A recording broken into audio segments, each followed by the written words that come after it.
The full story of K-Flag documentary. I thought it was supposed to be a K-Flag documentary. Didn't they tease that shit like last year? 432 days have passed since K-Flock surrendered himself to Damn. detectives for a murder that happened on December 16, 2021. While walking with his sister and her friend down 151st in Amsterdam, he crossed paths with another gang member who spotted him from inside of a barbershop. Words were exchanged, and just moments later, the man, who was identified as Oscar Hernandez, died from bullets to the neck and chest. After 911 calls came pouring in, investigators quickly identified K-Flock in his $4,000 outfit as the main suspect. Damn. They then issued a warrant for his arrest on first-degree murder charges on December 23rd. That was crazy. That's one of them things that you remember, bro. Yo, I remember I was at work, bro. You feel me? I didn't feel like working, so I went to the bathroom, bro. I looked. It's probably like 10 p.m. or some shit. You feel me? I don't think I get up until like 1 a.m. I look at my phone, bro, and this one I didn't have like the main channel, so I wasn't gonna do anything. You feel me? All I did was make a reaction to it. I looked at that shit. I was like, this is the first thing I seen. I was like, what the fuck? Like, what's going on here? So you feel me? I get to scrolling, bro. Every New York drill. This wasn't a time where like drill pages on Instagram were like a big thing. So it was like all like the talk of the towns, the NY drill officials, the big pages were posting. I was like, what the fuck? Ain't no way. You feel me? I'm looking at Reddit, seeing what they saying. They all saying the same shit. I'm like, what the fuck? That shit was crazy. Third, and without question, he self-admitted. He was only 18 years old at the time. 3 days later, his lawyer would release a statement claiming the shooting was done in self-defense. Somebody walked out to confront him. I think it was like May last year. When the guy hits the ground, he's got a loaded gun that was in his pocket that his hand was on at the time. We consider that to be self-defense. The surveillance footage that was released seemed to strongly back this up, seeing that he was the one who was approached and then threatened. Although his court date would continuously be delayed the entire 2022 year, it was likely he was going to beat his case and be released within a matter of time. But the feds had other plans, and they want anything but to see K-Flock back on the streets of the Bronx. On February 23, 2023, the federal government stormed in and added a 15-page indictment on K-Flock and 7 others. Yeah, see, that was the pages I was talking about, bro, that no one was talking about. Federal court is this right here. Like, they had like everything that happened, what they're charging K-Flock with, like a shooting outside RPT and other shit. And stormed in and added a 15-page indictment on K-Flock and 7 others. Now being labeled the leader of an organized crime syndicate, the New York federal court is demanding that the 19-year-old rapper serve a minimum of life in prison or a maximum of the death penalty. That's crazy. It's on a true story. The incident took place yesterday morning on one. Do y'all ever think 50 gonna make like in like 20 years or so, when y'all old and shit, got family? Do you think 50 will ever make like a series about drill? Like how much shit be going on? We're gonna put him in the trunk and bring him to the block. There's anybody that do it, it'll be 50. But 50 gonna be like what? How old is 50 right now? He gonna be knocking on that door. 47 years old. Damn, bro. One stroke over with. They gonna come through here. Everything.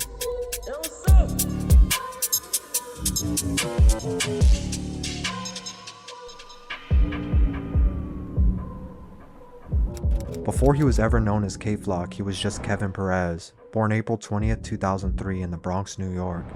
Although the Bronx is the birthplace of hip-hop music, 40% of the borough lives below the poverty line, making it a hub for crime and gang activity. Unfortunately, he was no exception to that growing up in this environment. His mom says he tried to play sports, boxing, and was also into fashion, but she never expected him to become a rapper. He wanted to actually do clothing designs and stuff like that. Okay. I had him in boxing because that's what we do. Things like that, but nothing of music, ever. School never interested him either. He already had an early mindset of getting out on the streets, and he did so with the hustle of someone twice his age. At just 10 years old, he had already been outside hanging on the block. K-Flock took note of what other rappers were doing at the time in Chicago, because while he was growing up in the Bronx, the Chicago drill scene was starting to take over. Although young, in his mind he was old enough to start hustling and meeting new people in the neighborhood. Even though K-Flock was good at making enemies, he was even better at making friends.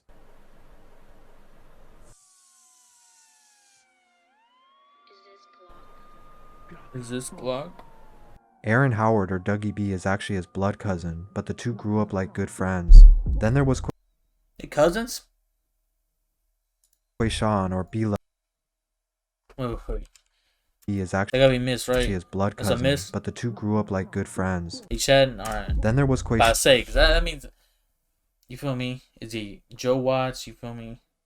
D-Thing? Sean, or B-Love as we know him. He was the oldest and had a lot of influence over them, including being the first one to pick up rapping. And lastly, there was also Jalen, known as PMVJ, who at one point was their friend. Needless to say, B-Love had already been in the streets and he had some connections and was already making a name for himself. To them, the streets were too much fun. This was their mindset at a young age. Being young and not fully understanding the lifestyle. Wait, I think it's AC. Isn't AC Zoe and Dougie B cousins? All that came with it, losing family and friends was part of growing up in the Bronx. Being from 187th Street, K-Flock repped a gang called SLIXZZ in DOA. And like any set, they were at war with a few others. Sometimes they even referred to themselves as EBK, or Everybody Killers. How EBK? Because anybody could get shot. So you can imagine they had a lot of enemies, with the YGs and OGs being the main ops of SLIXZZ.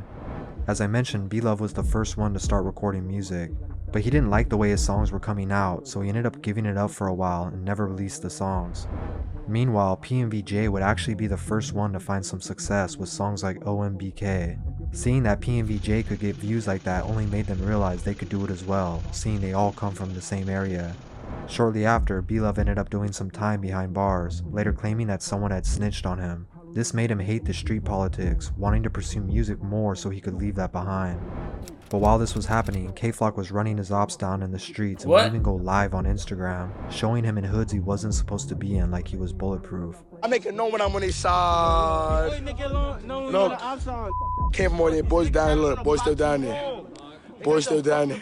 Although negative, this attention would actually put his name out there, so his reputation was quickly building. In just a few months, Flocka had made a few hundred fans that would watch his streams where he taunted his enemies.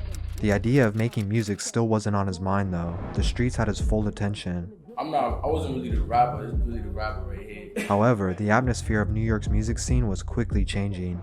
Before this, auto-tuned melodic rappers like A Boogie and Lil TJ had been setting the tone, but 2018 saw the rise of Brooklyn drill rappers who began using UK drill beats, giving a whole new sound that quickly took over the city. New drill rappers were popping up all over Brooklyn, while the Bronx was struggling to get anywhere close to that kind of recognition. But that was about to change. That's all anybody can talk about now is the Bronx. Crazy.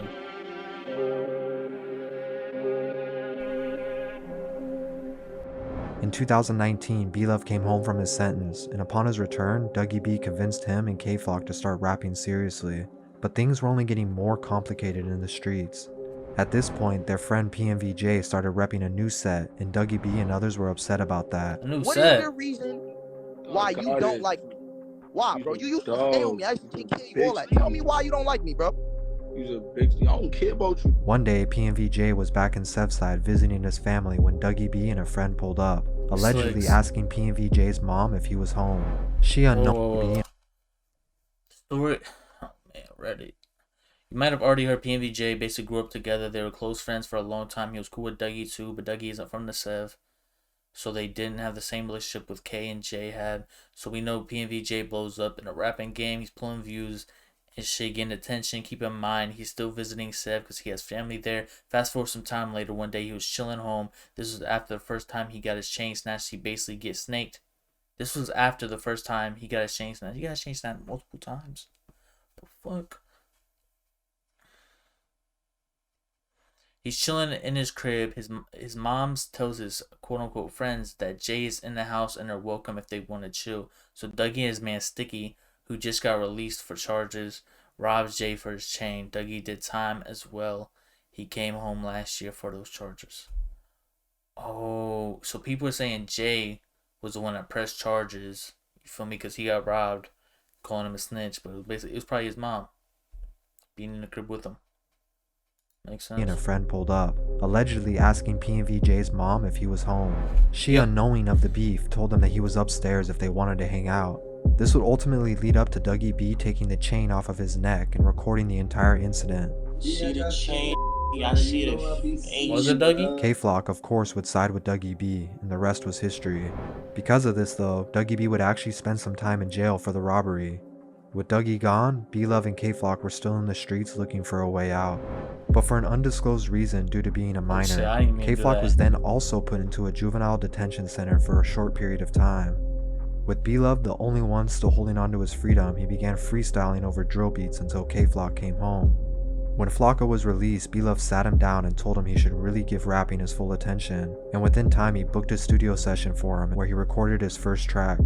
On May 26, 2020, K-Flock dropped that song, which was titled FTO, a remix to 22G's Blicky freestyle. The song amassed over 100,000 views due to the hype K-Flock had already been building in the streets, and now everyone wanted to hear him rap. 22G's even ended up giving him props for the remix, a huge success for his first song. 1 month went by and B-Love dropped his first official song as well, No Hook, which also saw about the same success. They now had a platform to grow off of and put the Bronx drill movement on the map, dropping music at least once a month and collaborating on many of them. Their names were quickly becoming the talk of the city. They also made sure to shout out Dougie B in verses while he was still locked away, so his past music was also getting recognized and gave him a small buzz for when he got out. But with all the attention they were now getting, it was also putting an even larger target on their backs. Every song became more specific, targeting different ops, but this is also what made it so popular in the first place. They made it a point to help each other stay on track, and no matter what was happening in the streets, they had to keep recording music if they were going to make it out. Dougie B was released around August of 2020, and when he saw the momentum B-Love and K-Flock had built up, he quickly rejoined the mix. This is when things would really start to take off, kinda like a trio except they all had their own individual careers. In March of 2021, the three of them dropped their song, Brotherly Love. The first month it was out, it got over 1 million views and really put them on the map. I feel like a famous rapper on college. People from outside the city were now tuning in and their fan base grew a lot after this.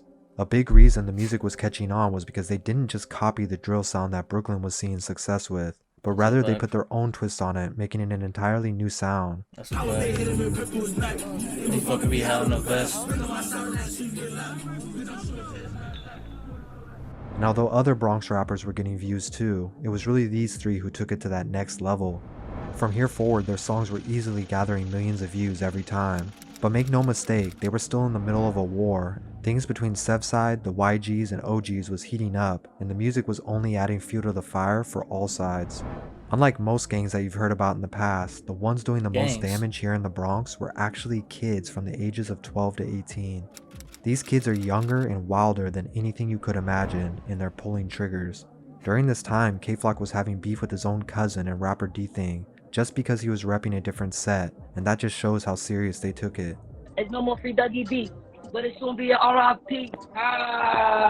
Then there was another situation with rapper E-Dot, who at one point was friends with K as well. After an Instagram live showed E-Dot smoking and chilling with K-Flock's ops, their friendship was over as well. 16 with 2 million views. They never do that before. All my ops, 18, 19, 20, 21. I be for old great older. Nah, they not even my ops. I'm smacked. I'm high, y'all. My bad. They not my ops. Fans. At this point, it seemed like everybody had a problem with everybody. But again, every single one of them was benefiting from these beefs. Bronx Drill had everybody tuned in, but at what cost? In July, a 21-year-old rapper named Ty Swish was shot in the head while outside of his apartment complex. 2 days later, a 13-year-old named Jarian was chased down and shot outside of a cafe in Belmont. Yeah, Joe, it was a shooting that left a 13-year-old dead and parents of teenagers here horrified that someone could do this. The NYPD tonight is asking for anyone with information to help them find the killer. It's not confirmed, but it's rumored that this was probably retaliation for Ty Swish's death from just a few days before. On July 11th, another 16-year-old rapper named Raw G's was getting into an Uber headed to a studio session. 2 kids on scooters rolled up from behind him and shot him. Raw G's had been mocking the death of Jarian on social media just an hour before. Around 11:30 Sunday night by the corner of East 178th Street and Webster. He look, yeah, it's definitely Rob's face right here. Rob Big Brother or some shit. They look exactly the same, got the same face. Around 11:30 Sunday night by the corner of East 178th Street and Webster Avenue in the Bronx, police say 2 men pulled scooters up next to a cab Medrano was taking to a recording studio. They then shot him in his head and chest, killing him. A perpetual cycle of dissing and then death was happening. But while this war was brewing between everyone, K-Flock, Dougie B, and B-Love were on the brink of going mainstream. Something they had been risking their lives for in an attempt to make it out was finally about to pay off.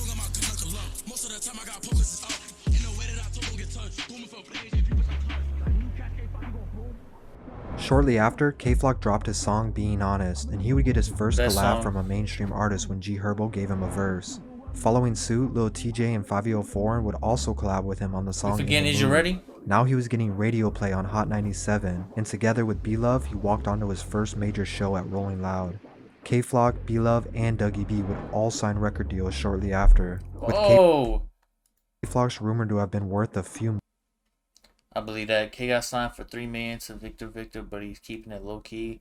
Dougie got signed for $500K by Victor too. Victor's announcing this in late August. Victor wants to try and cool things over with K and Shy because he's trying to sign Shy K2 for $1.5 million. We know that dude fell through. With $250K for Shy K, then he wants to sign B-Love in October. He says he wants a Bronx package deal. Now, that would have been crazy. That whole label getting all 4 of them artists. Oh my god. $1 million. Now they had the money. That's true. And freedom they had been working hard for, but it's a double-edged sword. The dissing and gang lifestyle was partially the reason they became so popular, so it's hard to just leave that behind at this point. But with money in his pockets, he was seen enjoying the finer things in life, taking trips to Miami, riding around in a new BMW, and spoiling his little sister and girlfriend with shopping trips. But the money and fame only made him an even larger target for his ops, which means he now had to think twice before doing anything in his home city, and you better believe they were watching his every move. The morning of December 16th, K-Flock woke up and was seen on live, once again taunting his enemies to come find him, but he made sure to let them know he wasn't lacking as he revealed a gun tucked in his belt. Hours later, he was walking down Amsterdam Avenue and 151st Street. A shiesty covered most of his face, but a $1,500 Montclair jacket, unreleased Air Jordans, and a $1,400 pair of Amir jeans may have still gave his identity away. As he passed by a barbershop, surveillance shows Oscar Hernandez come storming out to confront K-Flock. Although he walks out of sight of the cameras for a second, we can assume threats were being made on both ends. After Oscar turned his back to walk away, K-Flock pulled the gun from under his jacket and shot him twice, in the neck and back. Oscar would die later in the hospital while K-Flock quickly fled the scene. According to police, Oscar Hernandez was inside a barbershop when the gunman opened the door and asked him, quote, "What are you looking at?" And the victim went outside to confront him. Look at me. I don't think. Because he was so easy to identify and investigators had access to surveillance from multiple angles, a warrant was issued only 6 days later, but the police wouldn't need to look for him. On December 23rd, Kay hired a well-known lawyer named Scott Lehman to represent him. They drove together to the 30th precinct where he surrendered himself. In this statement, his lawyer describes that police had received a tip that K-Flock wasn't actually the shooter in the surveillance footage, but that was quickly shut down. What? He was denied bond and waited behind bars while more evidence was collected by the police. Then in March, out of nowhere, Kay would fire his old lawyer and hire the same lawyer who represented El Chapo, a promising sign. In this Instagram post, his new lawyer stated that he was excited to work with K-Flock and was confident he would beat this trial. So he did shoot him in self-defense. That's what the allegation is. You know, I don't want to talk too much about the details of the case, but the government claims that he pulled the gun out and shot him. But at the same time, the person that was dead on the ground had his hand on a loaded weapon, illegal loaded weapon. K-Flock then posted several updated photos with the caption reading, "All good, don't believe the blogs or internet. Everything trendy, forever DOA." Over the summer of 2022, his attorney began to argue self-defense, claiming Kay had no intentions or premeditation to murder Oscar, but instead feared for his life. After all, he was in a dangerous part of town and he was the one who was confronted in this situation. Social media had been supporting Free K-Flock and many believed him to be released sooner than later, but his court appearances were being postponed one after another. In November of 2022, fans tuning in would explode when the courts made an error showing his next court date to take place in December of 2028, leaving many to wonder if this was a mistake. Yes, bro. Like, I hate when people that don't know what they're talking about spread false information, bro. That says that every time. Like, bro, that happened so many times, bro. They said Coach, they said JD, they said this many people. They said so many different rappers' court dates. It's the last day of 2028, bro. Like, please stop spreading false information. But shortly after, the next court appearance was updated and corrected. This time set for November 16th. Why the fuck would his next court date be 2028? Again. Everybody has the right to speedy trial in the United States. The only update the world would get was a recorded phone call of K-Flock dropping bars saying he felt confident he would be home in 2023. No, pick up have you on it all way? I know I'll be back real soon. 2023 bars, yo. His next appearance was set for February 2023, and those tuned into the drill scene were patiently awaiting for the return of the Bronx's biggest drill artist.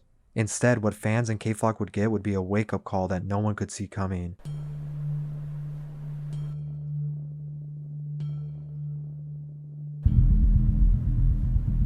Early on the morning of February 23rd, before K was set to appear in court, the federal government would release a 15-page indictment on him and 7 others of the gang SLIXZZ under the Racketeering Influence and Corrupt Organization Act, or RICO charges. And these are very serious accusations.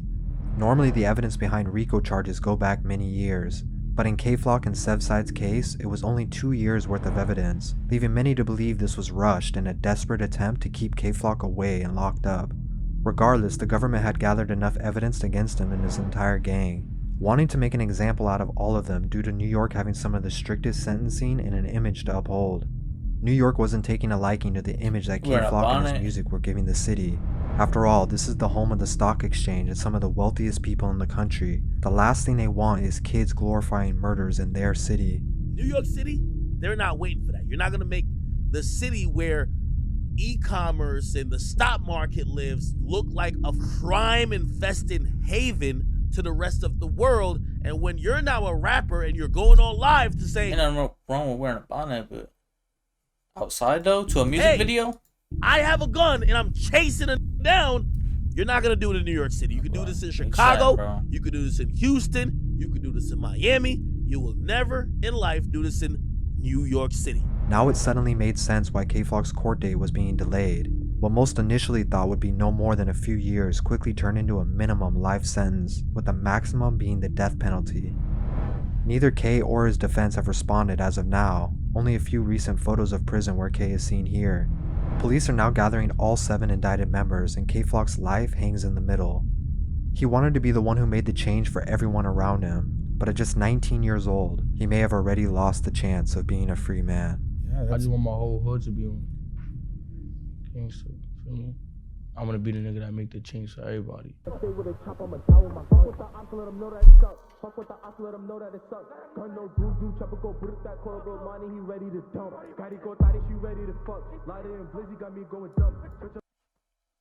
a pretty good documentary. Couple hiccups here and there, but that's gonna happen.